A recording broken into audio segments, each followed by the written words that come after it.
కాపులను రెచ్చగొట్టాలని YCP చూస్తుందన్నారు Janasena నేత Kiran royal. గతంలో కాపులను అంబటి అవమానించారన్నారు.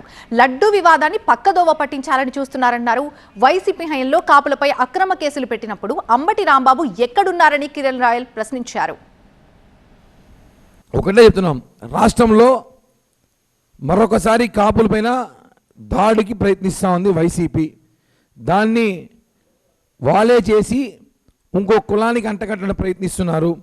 ఒకటి గుర్తుపెట్టుకోండి, ఎప్పుడు కూడా సరే చంద్రబాబు గారు కానీ పవన్ కళ్యాణ్ గారు ఎవరైనా సరే ఒక వ్యక్తిని తప్పు చేసి ఒక వ్యక్తిని విమర్శిస్తే కులానికి అంటగట్టద్దండి, కులానికి సంబంధం లేదు. ఇది అంబటి రాంబాబు ఎట్లా మర్డర్ చేసి జైలుకి వెళ్ళిపోతే కాపులు అన్యాయం చేసాడనా?